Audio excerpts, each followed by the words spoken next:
For over a century, one family had run the city of Florence.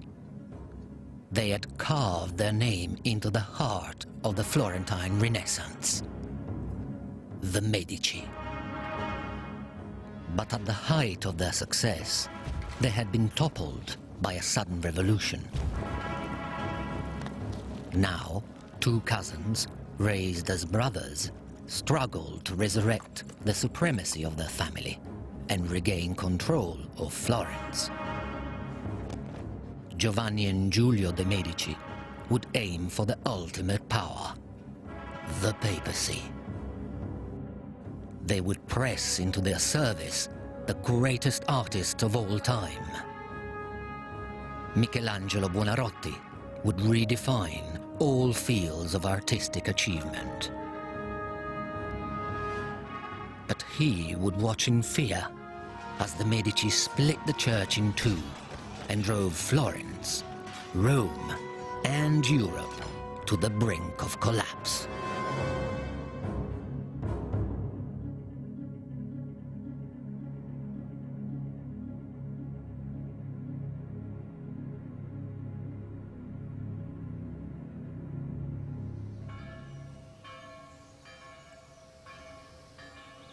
Florence, 1501.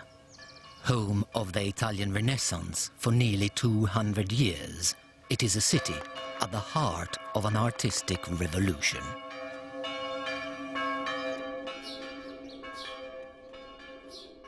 And now, in a workshop behind the cathedral, an extraordinary work of art was beginning to take form.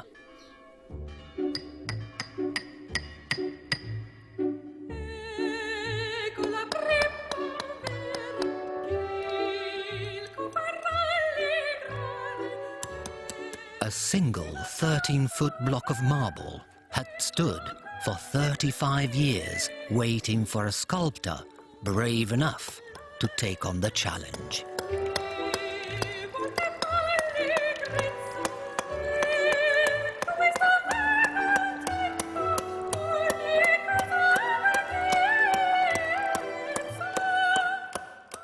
That sculptor's name was Michelangelo Buonarroti. Michelangelo lived for his work. He was, I think, by any standards, a workaholic. He rarely ate.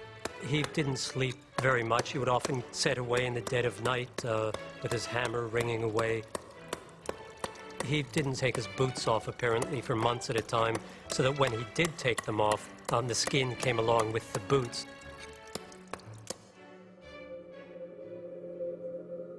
The colossal project would take nearly 3 years to complete.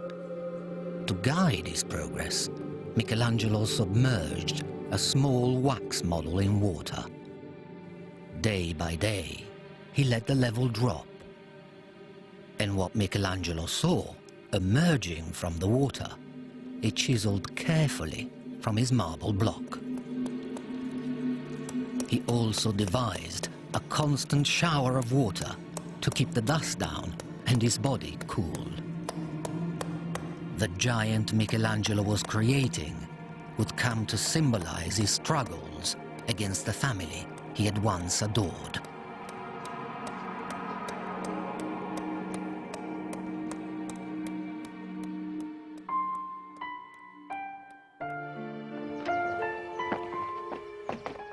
"15 years earlier, the sculptor had been adopted into the greatest family in Florence. Michelangelo had moved in with the Medici.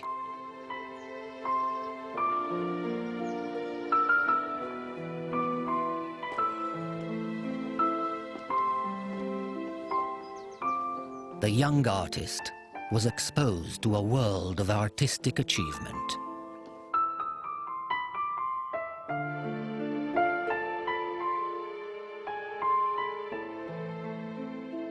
This single dynasty had nurtured the greatest artists of the Florentine Renaissance. But every work of art produced in their name served a greater purpose: the promotion of the Medici brand. Their patronage declared the power of a family that controlled all of Florence.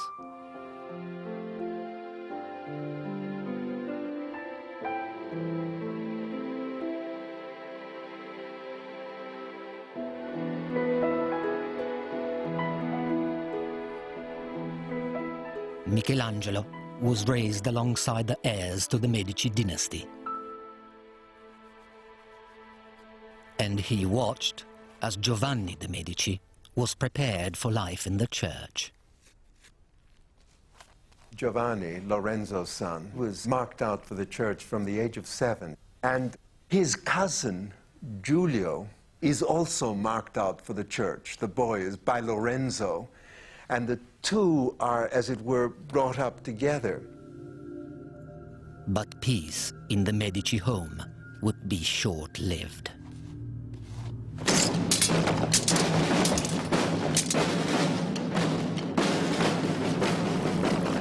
A bloody civil war exploded in the streets of Florence, sparked by resentment of Medici wealth and power. Michelangelo remained in Florence while all traces of Medici insignia were wiped from the streets.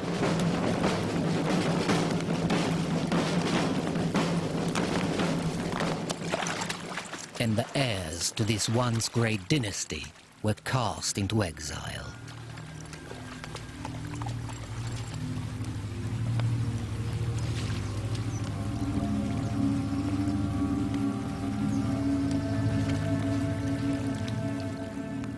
Giulio de' Medici had been ordained a priest and a prior. One step ahead, his cousin Giovanni was already a cardinal. But their clerical connections meant little without the power base of Florence. Florence is extremely important. The Medici, as church dignitaries, are really only that without Florence. With Florence, they're much more. They carry much more clout.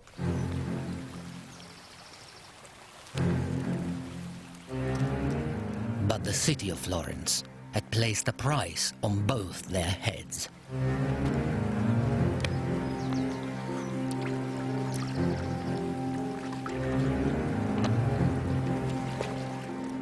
The cousins were forced to roam through Italy, seeking the support of friends who could lead them on the path back to power.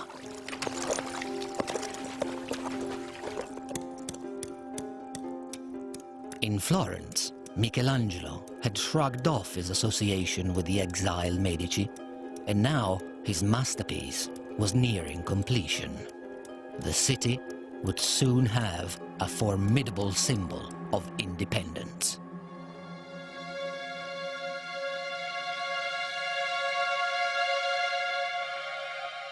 On the 25th of January, 1504, Michelangelo felt ready to expose his work to the scrutiny of the outside world.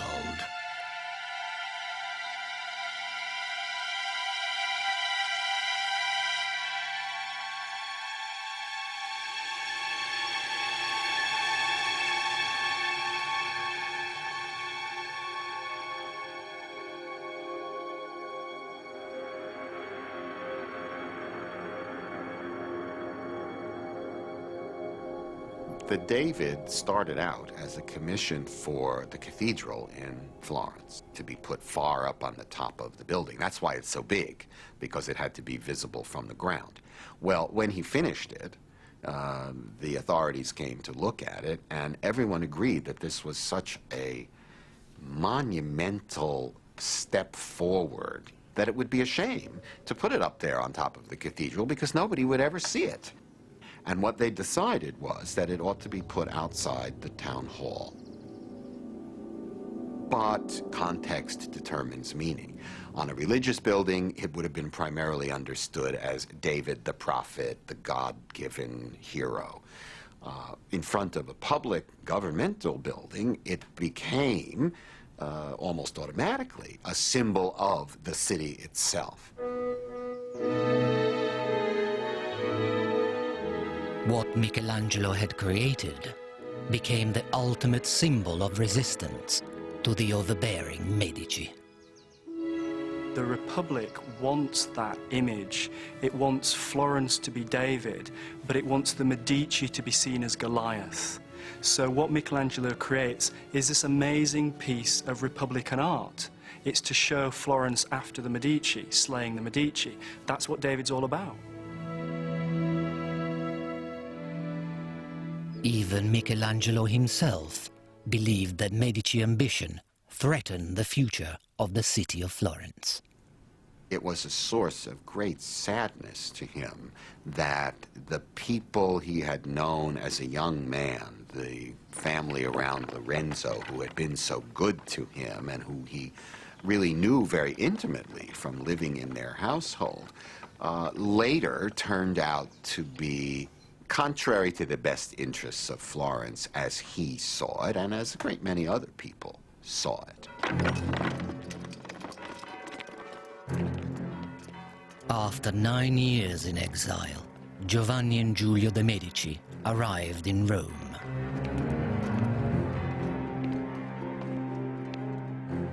They took their case to the highest level of the church.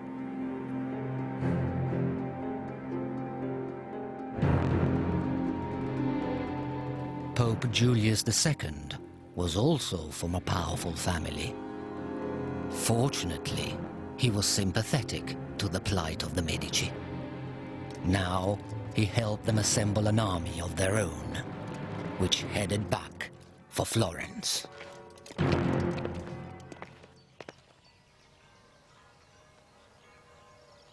In the absence of the Medici, the city had embraced a new spirit of independence.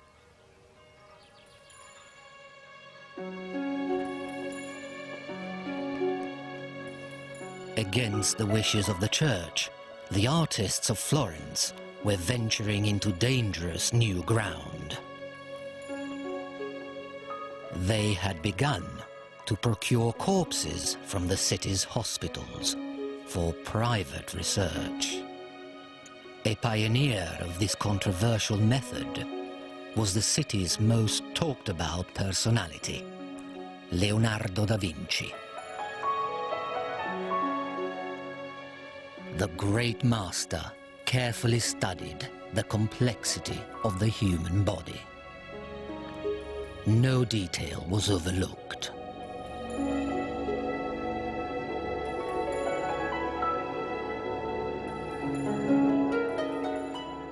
Leonardo was famed throughout Europe as the greatest artist of his time.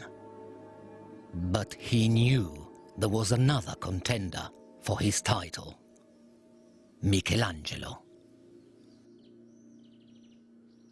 And with the city under threat of invasion, the rival artists were brought face to face for an exercise in civic pride.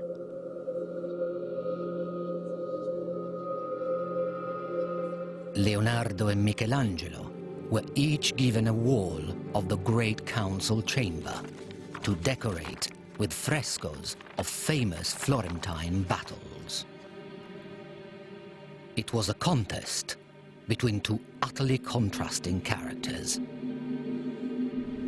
Leonardo is the urbane, sophisticated, slightly dandyish figure, turns his hand to a bit of everything. Michelangelo, on the other hand, is this untutored genius, very difficult, very fragile, very bad-tempered. And the clash is very, very interesting, two very, very different styles. Leonardo conceived of the Battle of Anghiari as a visceral and heroic action scene.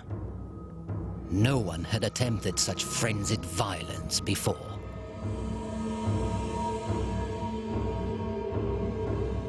By contrast, Michelangelo's Battle of Cascina expressed panic on a very human scale.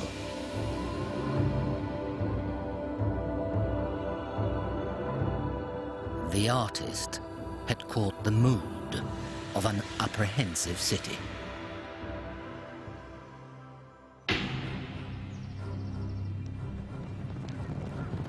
By 1512, Thousands of heavily armed soldiers were inside the borders of Tuscany and closing in on Florence. They were shadowed by the Medici cousins, determined to reclaim their city.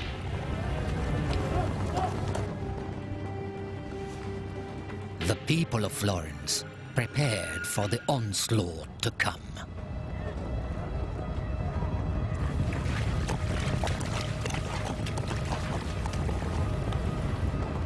But they knew they were hopelessly outnumbered. The leaders of the city called on their chief advisor, a political genius who had guided the Republic since the expulsion of the Medici. His name was Niccolò Machiavelli. Machiavelli was a single-minded patriot determined to defend the city from Medici dictatorship. Now he set to work.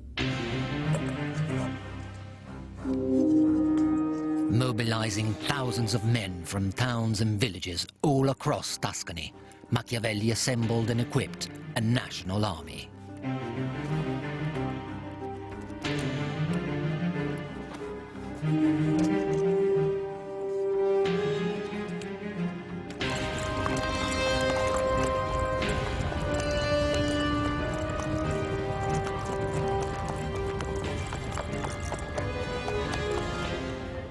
The papal soldiers were carving a bloody path through Italy. Soon, they reached Prato, a fortified town just outside Florence.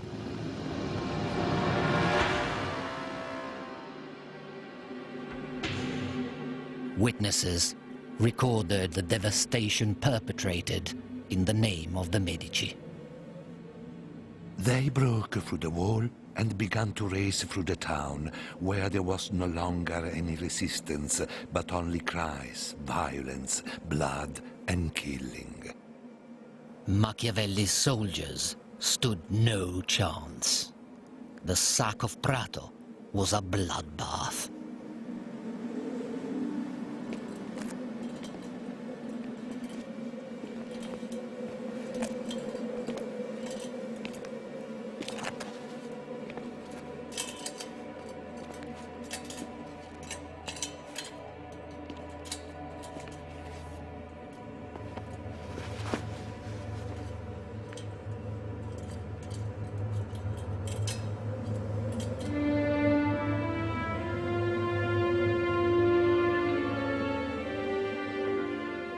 Giovanni sent a progress report to his master, the Pope. The capture of Prato, so speedily and cruelly achieved, although it has given me pain, will at least serve as an example and a deterrent to the others. The massacre of Prato had the intended effect. Just a few miles away in Florence, the leaders of the Republic surrendered. Through violence and terror, the Medici had won control of their city, but not the loyalty of the people of Florence.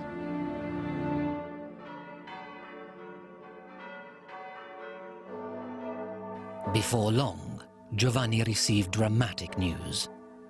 His mentor and master, Pope Julius II, was dead.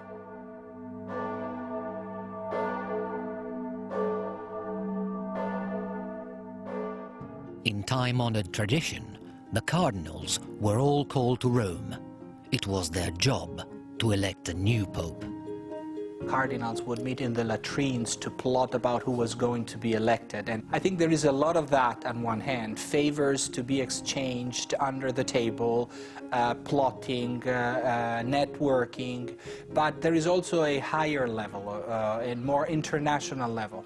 The Medici were definitely more welcomed as potentially new popes because of their already established international profile. After a whole week of deliberation, the cardinals were still undecided, but the reduction of the daily meal to a single unappetizing dish finally focused their thoughts. And the most senior cardinal, Giovanni, would cast a deciding vote. And it was his privilege to announce the winner. From now on, Cardinal Giovanni de' Medici would be known as Papa Leone X, Pope Leo X.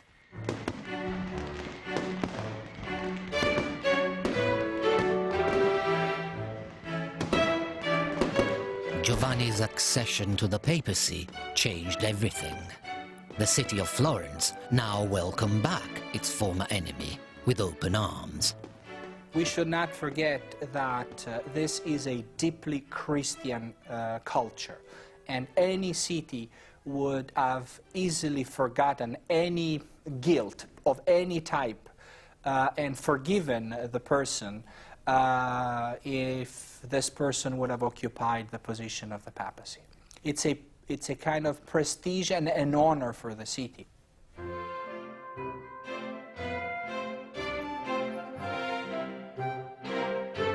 For the first time in history, the leader of the Catholic Church had been born in Florence. The Pope soon capitalized on his new status to strengthen the position of the Medici family. When the Cardinal Giovanni de' Medici becomes Pope, within a month, his cousin Giulio is made Archbishop of Florence, and in the autumn, he also becomes a cardinal. So now you've got a Medici Pope and you've got a Medici Cardinal. This is one of your examples of nepotism, which all the Renaissance popes practiced. As part of the celebrations, Leo had a young boy painted gold from head to toe. It was pure propaganda, implying the return of a golden age under the Medici. The boy died shortly afterwards, poisoned by the gold paint on his skin. His death went unnoticed, and the papal celebration went on for days. The Pope occupies God's position on earth. This is why popes are infallible. This is why popes are above any earthly ruler. This is why popes are supposed to approve and therefore legitimize any political authority. It's a very, very important spiritual position which is above any earthly power.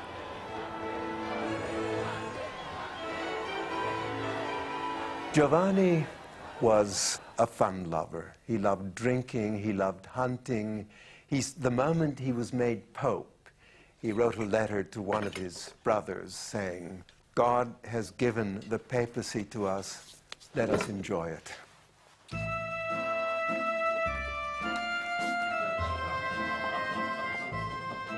Pope Leo X hosted elaborate dinners night after night.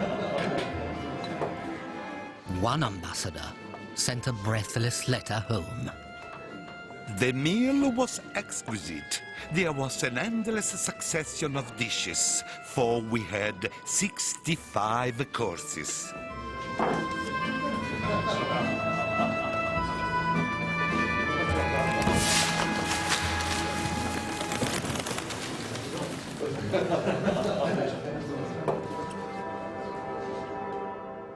Giovanni de' Medici had risen higher than any of his ancestors.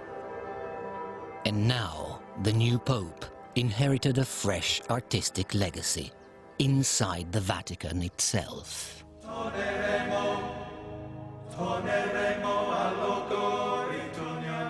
For 4 years, Michelangelo had toiled on a major commission in Rome.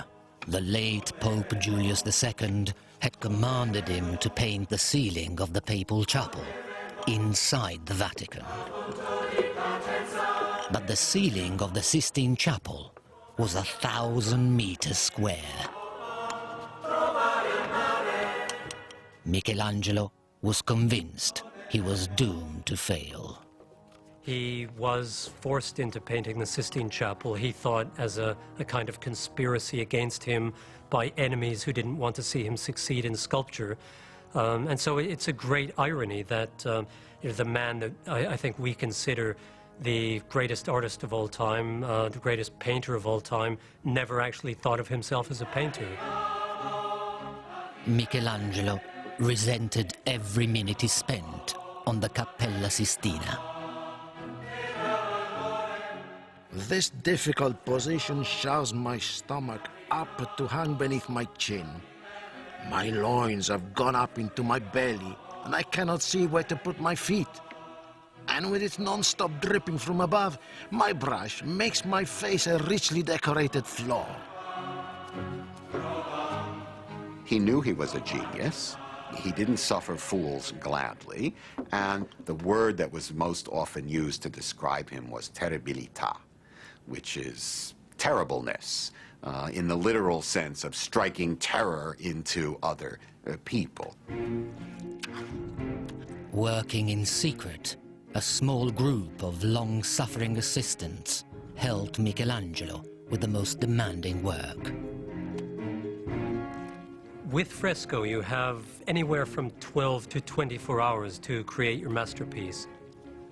The word fresco means fresh, and it refers to the plaster you're painting on fresh, i.e. wet plaster. And plaster, especially on a hot day in Italy, dries fairly quickly. So it really is a race against the clock.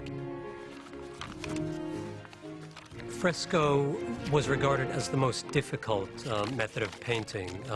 It was said that many painters could master painting in oil, but only the very best could succeed at fresco. After a number of years on the scaffold, he was a true master, a real virtuoso. He was able to paint enormous scenes in a single day.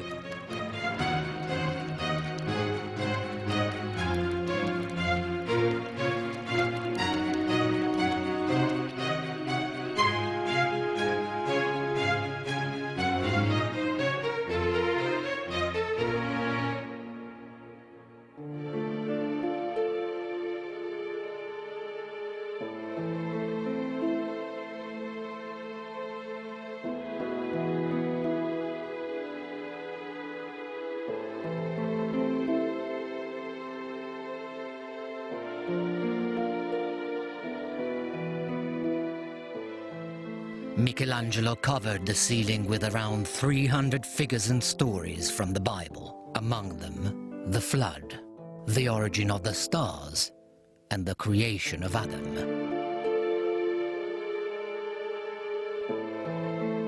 Michelangelo's monumental figures were based on fragments of classical sculptures and inspired by the perfection and beauty of the ancient world. Out of reluctance and frustration, Michelangelo had crafted brilliance, arguably the greatest work of art of the Renaissance. But could it shelter him from the wrath of the family he had deserted?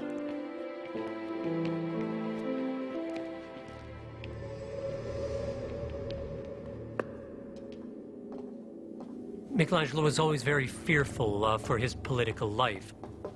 He would take to his heels at the faintest whiff of gunpowder. He was fearful of reprisals against him because he, of course, had found himself in with the regime that replaced the Medicis.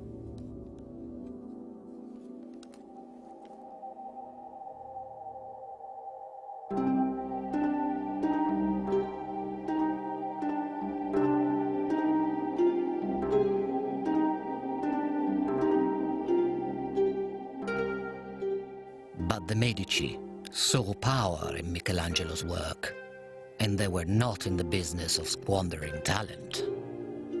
Now, they made him an offer he dared not refuse.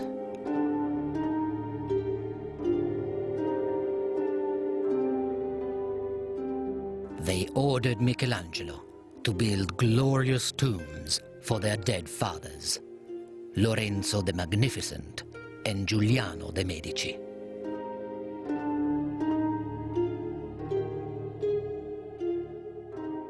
It was the most ambitious work in marble Michelangelo had undertaken since the David. But this time, it was a sculpture honoring the Medici. I think it would have been very difficult for him to refuse a commission like the Medici tombs. Number one, he loved the family and he would have liked to help memorialize them in general. Number two, these were friends of his, that is, the patrons were friends of his. And number three, the man is the Pope. And it's not so easy to say no to the Pope.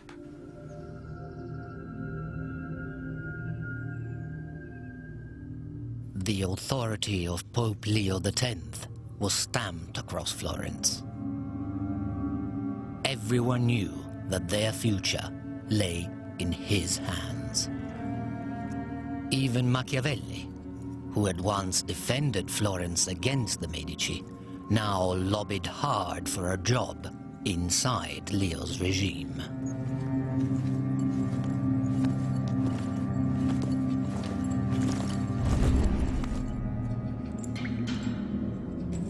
Unfortunately for Machiavelli, he was promptly thrown into prison as an anti-government conspirator and tortured in the worst way that the Florentine tortures could inflict upon him.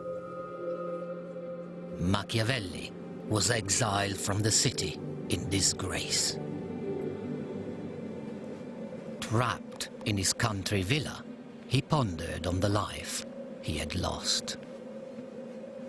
Caught in this sway among the lice, I wipe the mold from my brain and release my feeling of being ill-treated by fate.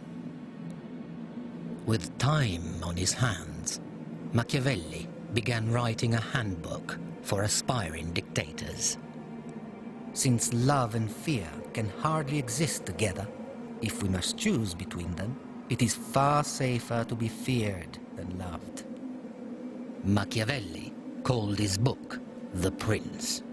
In it, he described a world in which politics was devoid of morality.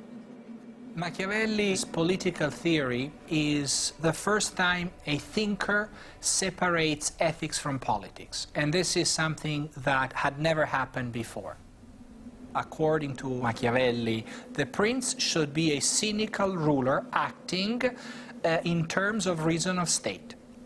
He's the first one to acknowledge the non-ideal nature of politics, which was exactly the case in his own time.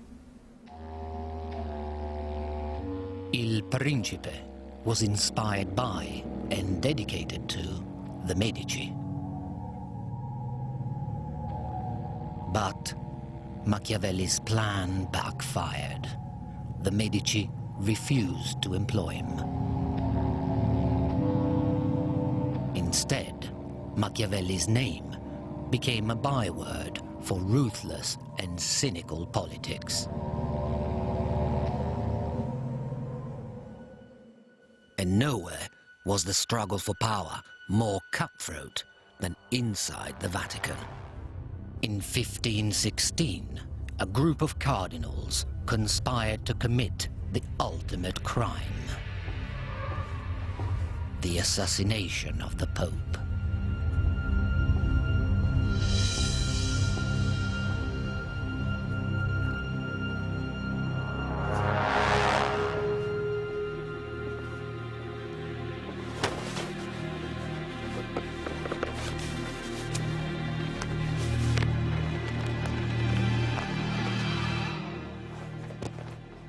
But Leo had been warned of the conspiracy to kill him, and he would have the conspirators killed instead.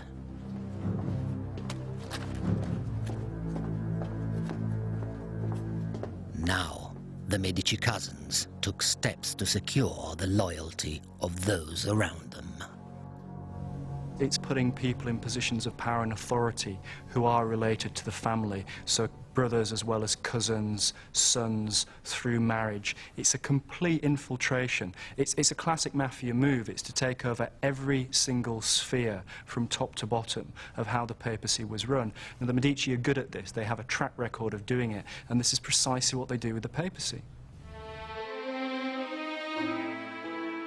Leo created hundreds of new jobs in the Vatican and sold them to those he could trust. And he needed the money. Because within just 1 year of his extravagant lifestyle, he had emptied the papal coffers. Soon, Leo X owed money to every bank in Rome.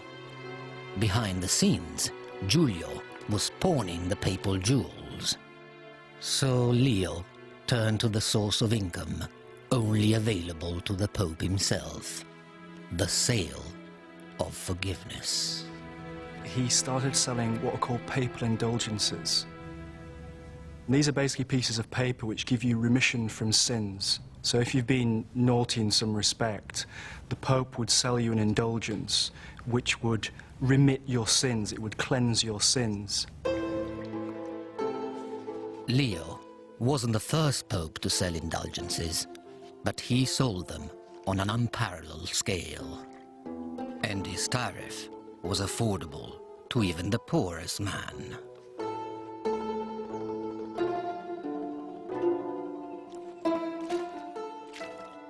Across Europe, Leo found a ready market, because an indulgence could mean freedom from an eternity in hell.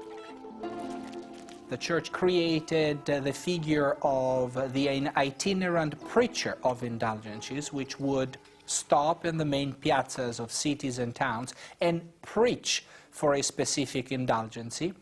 And if people would buy an indulgency, they were released a receipt. The sale of salvation was a gold mine for the Pope.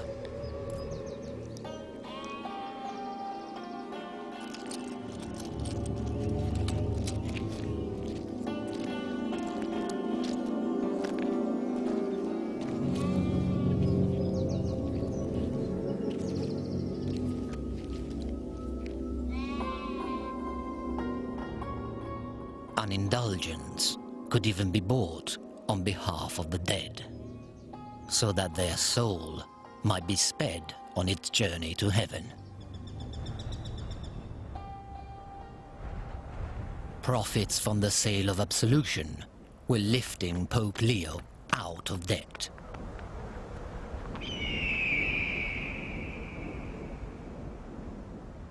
But for one man, a German monk named Martin Luther, they were a step too far.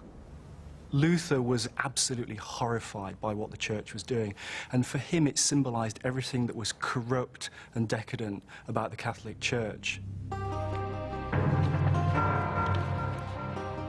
In 1517, Martin Luther published an incendiary manifesto for change. Exploiting the latest technology, it was printed, reprinted, circulated, and translated. No idea had ever traveled so far and so fast. Luther's 95 Theses was an indictment on the sale of salvation and a direct attack on the Pope. The Pope is richer than Croesus. He would do better to sell St. Peter's and give the money to the poor. When money clinks in the money chest, it can only increase greed and avarice. Those who believe they can be certain of salvation because they have bought indulgences will be eternally damned.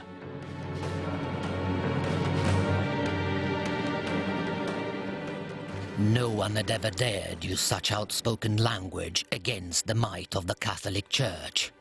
It was the start of a revolution. Luther was trying to reform the church, not destroy it.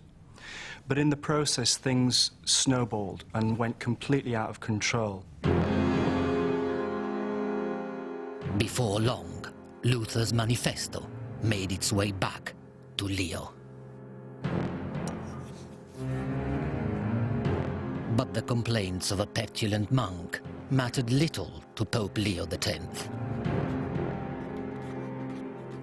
If you were to be Roman Pope, umbilicus mundi, the navel of the world, the most powerful earthly organization with money flowing through your treasury like water through fountains, an Augustinian monk in Wittenberg is nothing. And after all, Germany was the land of the barbarians, I barbari, the land of the Gothic style, as opposed to the Renaissance. So why caring about those primitives?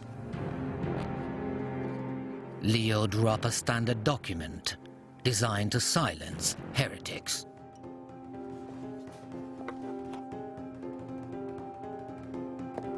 The bull of excommunication condemned Luther to hell. The Pope is able to decide for the redemption of every human being. So being excommunicated by a Pope implies being denied access to heaven. And if you are a Christian, I think you care a lot about that. But Luther would not accept his punishment, and his refusal to repent triggered a battle for the soul of Europe. The Protestant Reformation was a revolution. It's one of the most important things that happens in the Renaissance, and it split the church in two. And we still live with that division between Catholic and Protestant. It's right with us today, and it starts back in that period between Luther and Leo.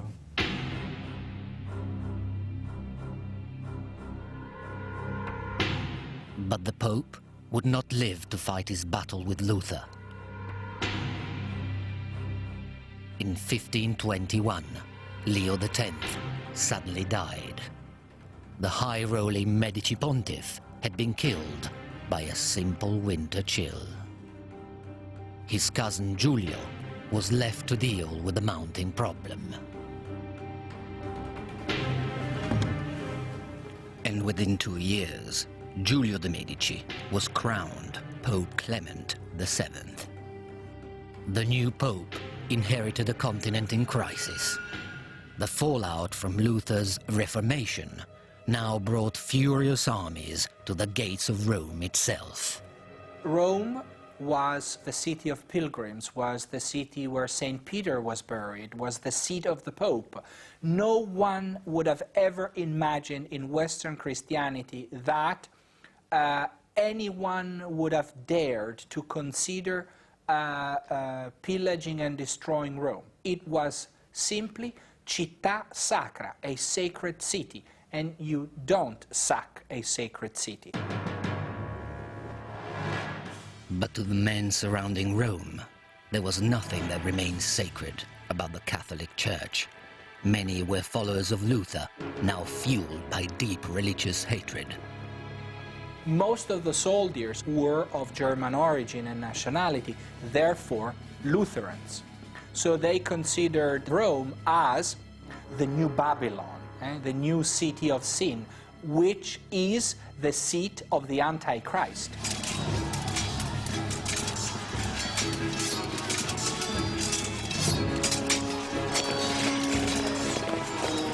In fear of his life, Clement fled to the safety of the Castel Sant'Angelo.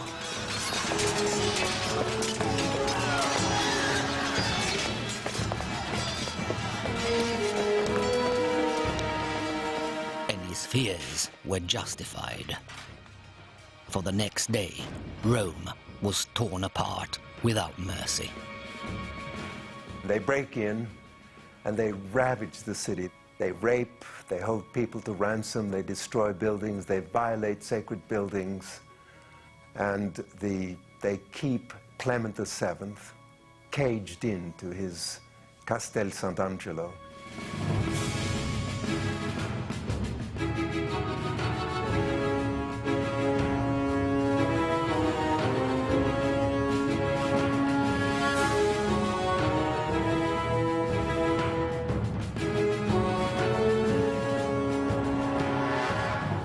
About 8,000 people died on the first day. This was just massacre on an absolutely grand scale. Everything was destroyed. Doors were ripped off their hinges, shops were looted, women were raped, people were casually mutilated and tortured. It was absolutely horrific. The sack of Rome is probably one of the blackest moments that takes place in the Renaissance.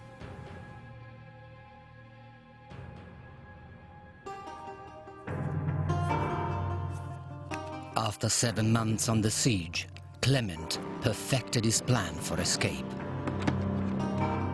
Changing his robes for rags, he had the papal jewels removed from their settings, and all the gold melted down.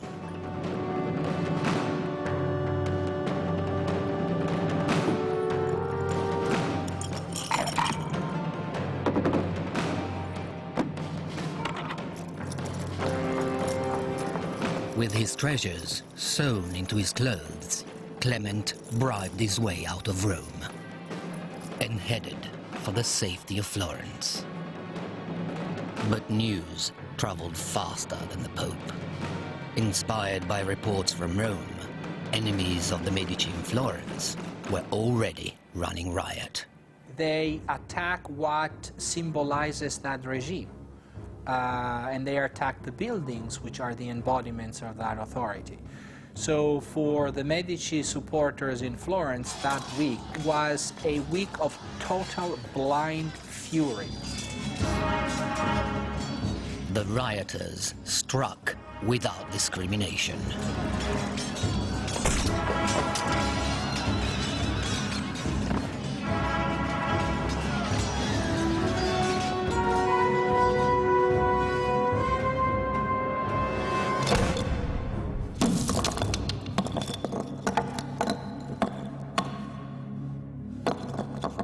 It was a bench hurled from City Hall that did the damage to Michelangelo's David, the city's greatest symbol, all in defiance of the Medici.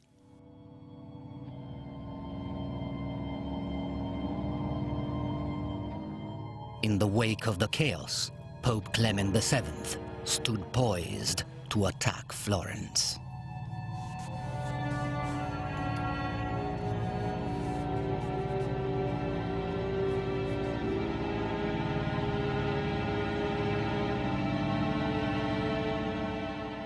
Trapped inside the church of San Lorenzo, Michelangelo cowered beneath the tombs he had built for the Medici cousins.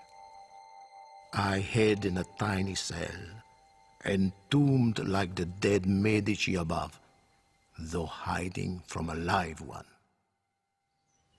But the beleaguered city held one trump card.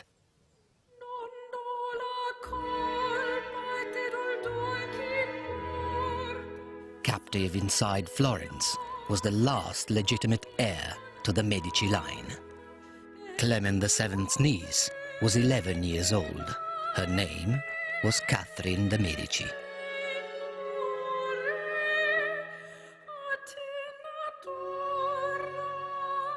Clement famously called her "my pearl beyond price," but he knew precisely what she was worth to the Medici family. Unfortunately for him, so did the people of Florence. They threatened to throw Catherine into a soldier's brothel unless Clement agreed to a truce.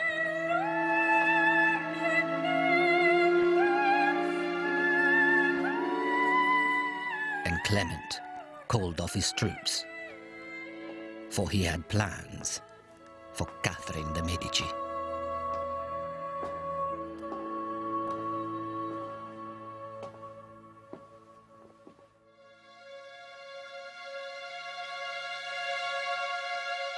Clement soon capitalized on Catherine's survival. Within a few years, he married her off to the son of the French king.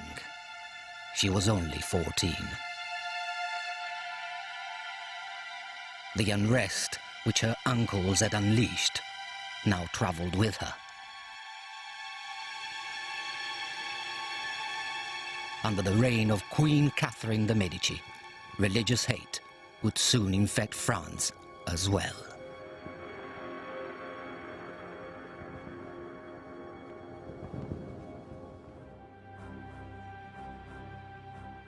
Back in Rome, Clement VII was now living on borrowed time.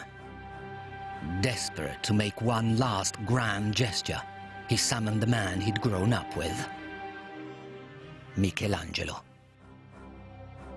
A massive fresco inside the Vatican would mark the completion of Michelangelo's work for the Medici popes. But it would also reflect his mood towards his patrons. Over the altar of the Sistine Chapel, Michelangelo chose to portray the Last Judgment.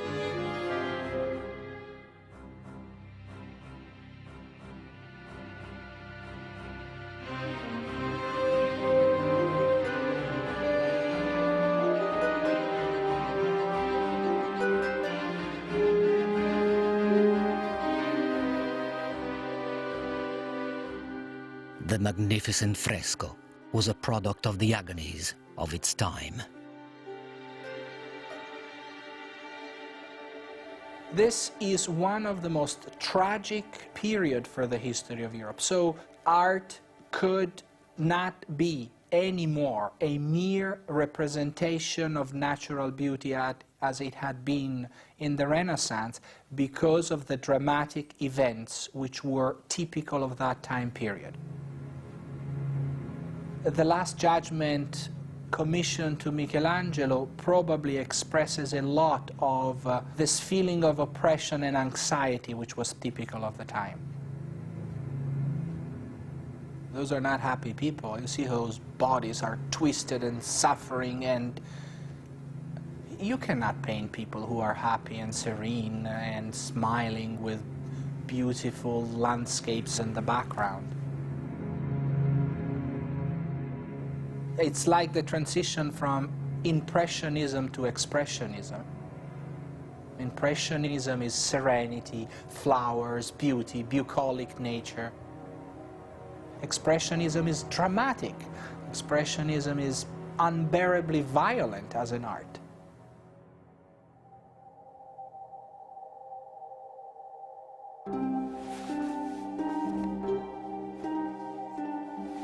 But Clement VII would not live to see the great work finished. In 1534, exhausted by the turmoil of his reign, Giulio de' Medici died. It was the end of an era.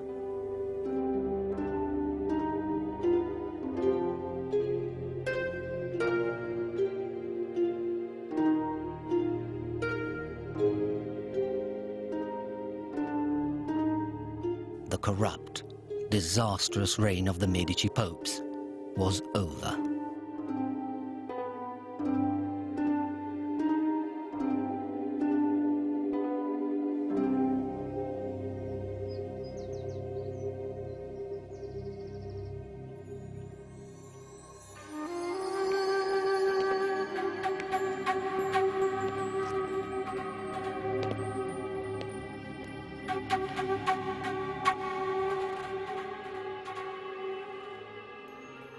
But a single act of redemption would herald a magnificent new era for the Medici dynasty.